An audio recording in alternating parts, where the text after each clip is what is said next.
And welcome back to the cheap Mark V R32 restoration project. In the last video we removed the front bumper, removed the rusty wing, and I actually continued and removed the offside front drive shaft and split and removed the offside front brake. Get straight into it today. This is where I left it last week.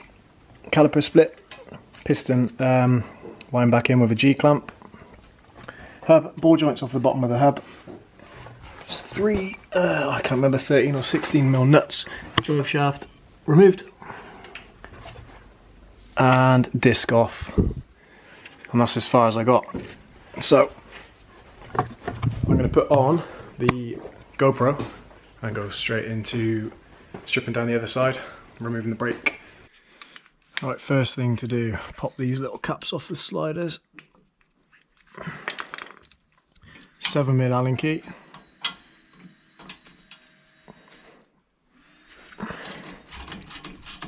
Undo the slider bolts. Lower one. Brake pot gets in the way a little bit, so be careful.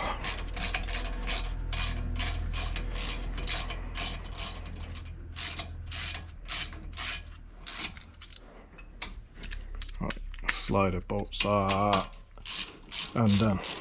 T55 Torx bit to remove the 4 bolts that hold the caliper together. These were tight on the other one. Blimey. Work smart, not hard. I'll crack them all with the 1/2 inch. That was a lot looser, that one.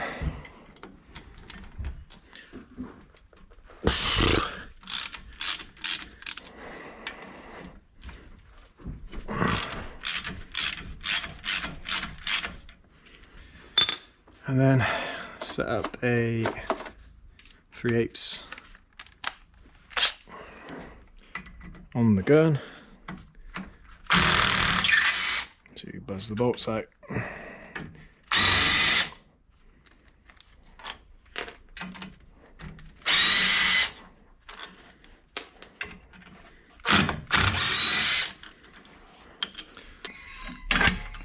Ping out.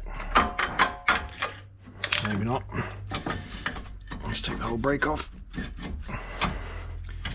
Caught behind. Ping that. Oh, there we go. Got new ones of those. Right. Caliper is removed. Now, pull the pad out. There we go. These were once EBC red stuff pads. Right, next job is to remove the carrier so we can remove the disc. Got the big brother out. 21mm nuts on the back of the hub.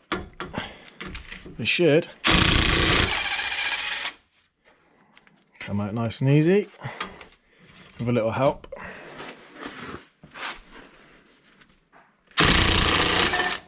That's the carrier removed.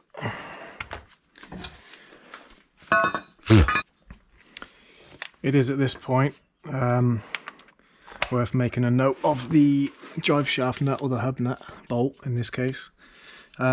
If you don't have access to a big rig like this, then before you jack the car up, if you're going to be removing the drive shafts, especially before you take the brake caliper off, undo this bolt, because without any weight on the car, you're not going to stop the drive shaft from spinning even if it's in gear. So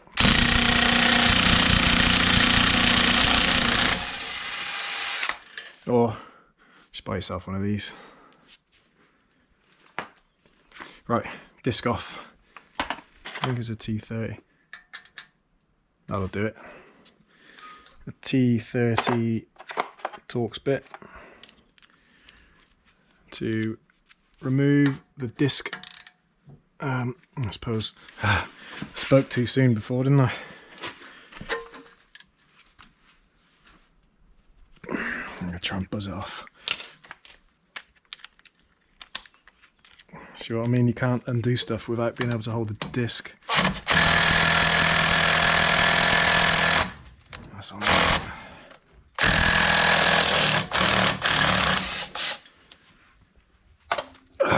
I ain't using that one again, so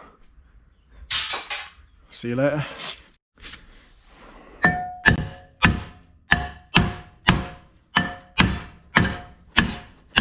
Another thing to point out is that you shouldn't be doing this with this type of hammer. You should be using a mallet. Because on the last set of brakes I put on the caddy, I put a dent in the lip of the, or the outside diameter of the disc, and I could definitely feel it doing 70 mile an hour on the motorway.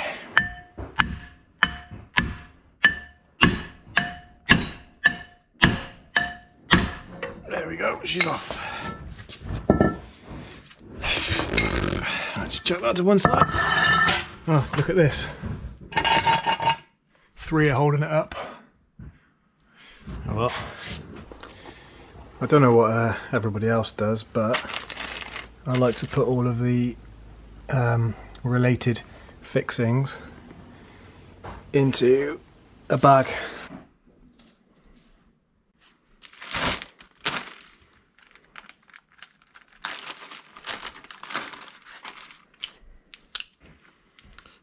Caliper carrier bolts in the bag with the other front bits, the slider caps,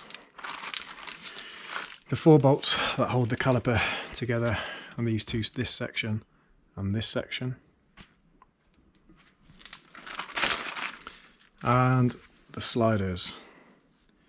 These sliders, they're really, I don't know if you'll be able to see it, but they're really dry. They're just waiting to seize, stopping the outer pad pulling in when the hydraulic pressure is applied to the piston, bringing them both in together. The outer one would then stop moving because the pins are dry.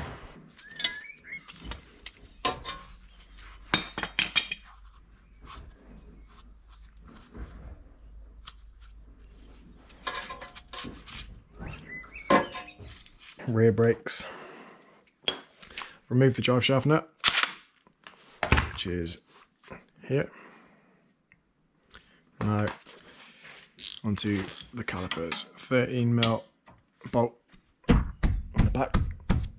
Sometimes you need to hold these. There you go, you can see that one's spinning right in there. I need to hold that. There we go.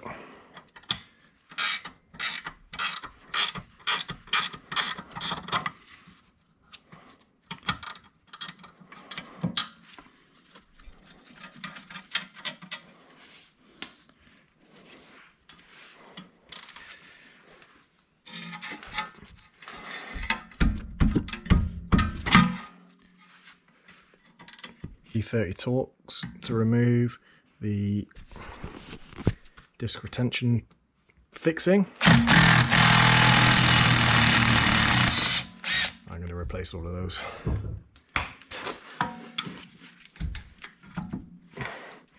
Now, get the caliper out.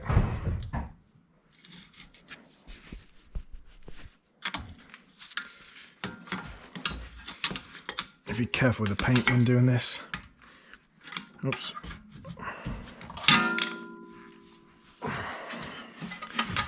Caliper is removed. To get the disc off, you need to remove the carrier. Pull the, that's what the slider should have looked like on the front. Slider bolts, slider pins, pull those out.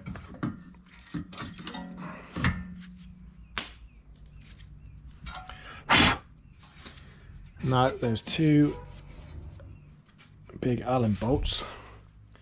I think they might be 8mm. Let's see it.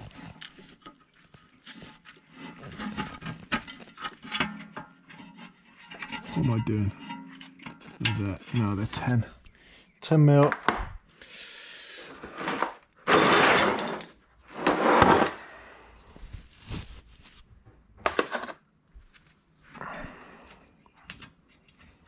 Bloody hell, they're bigger than that.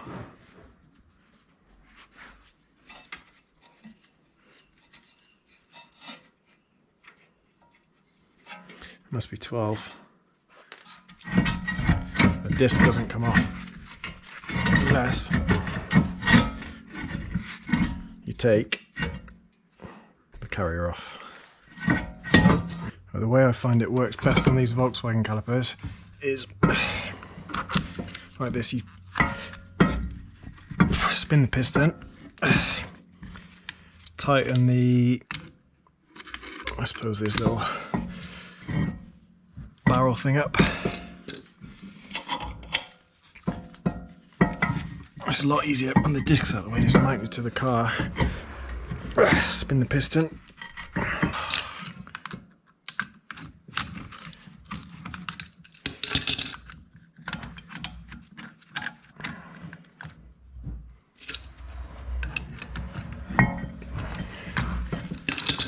I'm going to take the C's one off now.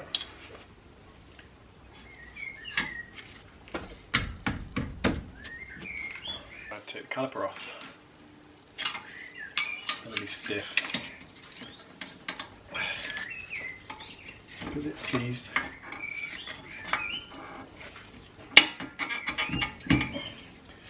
Come on.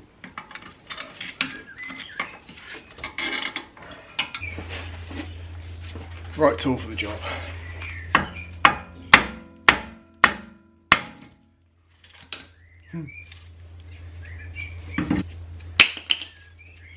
Glazed.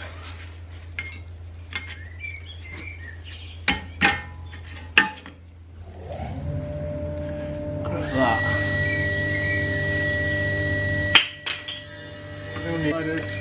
Sliders aren't seized, which is good. Suggests that it's the piston that's the problem in the caliper.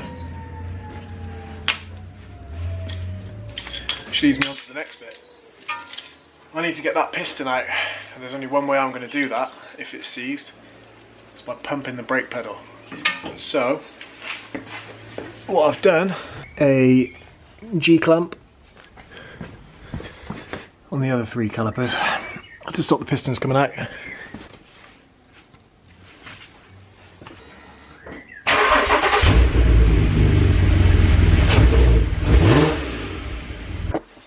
My plan did not work. And that piston's definitely seized. Bloody hell. Maybe it's worth just ordering a new caliper for this rear then. Change plans, take the caliper off, see if I can manually get the piston out. To remove this caliper, we need to disconnect the fluid line. This one, I think that's either a 7mm or an 11mm union or pipe fitting, and then disconnect the handbrake. Let's hope it's 11 because I haven't got a 7.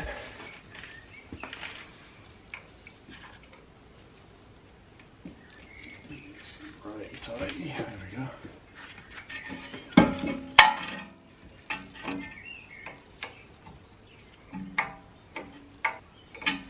Get proper spanners for these, proper brake pipe spanners. Mine's at home, so I just use a normal spanner. Right, we're going to disconnect this little solid pipeline from this flexi pipeline. So we need to remove this clip. To do that, I usually get a screwdriver in, and then ping it out like that. Oops. Not a very good cameraman. Flips out. And there it is. Flexi pipe isn't held into that bracket, so the caliper can come off. Tell you what we'll do before we start pissing .4 everywhere. I'll loosen the handbrake, adjust the handbrake. Loosen the handbrake by adjusting it. The CD changer.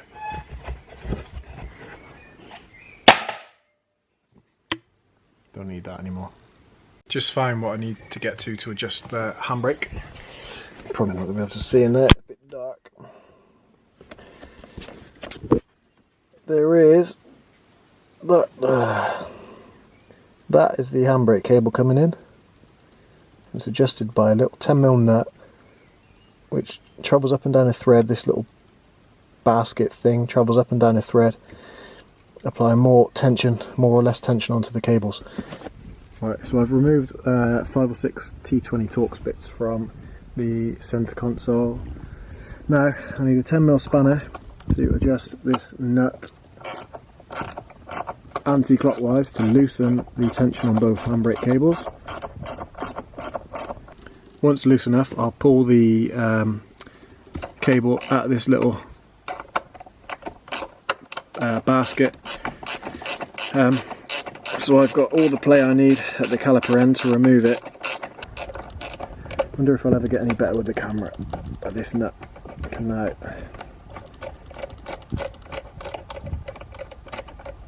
Come completely off.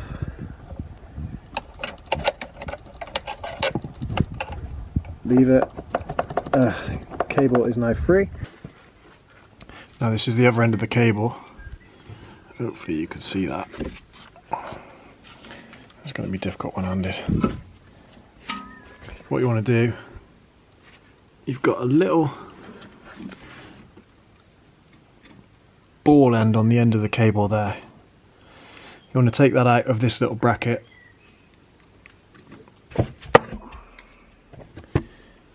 Pinch. There's 2 little tabs on this clip here. You need to pinch, you can just see one there by my thumb. Pinch those 2 together, and then pull the cable all the way through. Then you're free to undo this 11mm hose fitting, or pipe fitting, and then that will completely free the caliper off then. Just like this.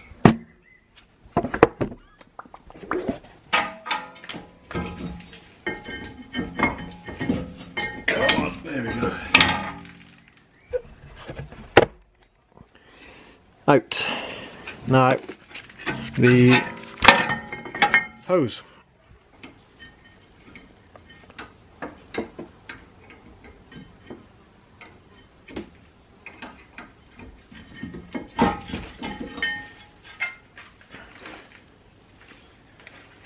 One seized caliper.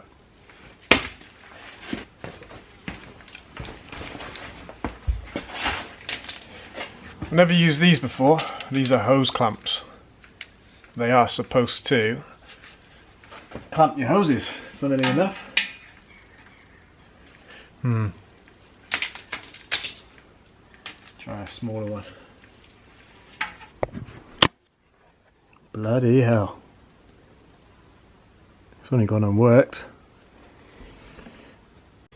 Having a look at this caliper, I'm not even entirely sure it's worth saving. I wanted to do a caliper rebuild really, but it's been through the wars. A bit for R32 blue left. This is the caliper rebuild kit. It comprises of a new piston and a seal rebuild kit. You've got the inner and the outer seals there, with 2 boots for the slider bolts, and I have no idea what the other bits are for. Absolute no idea. And 2 new bleed nipples. That kit might end up going back though, because there's 40 quid towards another caliper, which I'd imagine will be around 100 quid. I'll have a look at see how much they are, see if it's worth even trying to rebuild it. Right, thanks again for watching. Maybe join me again sometime in the week.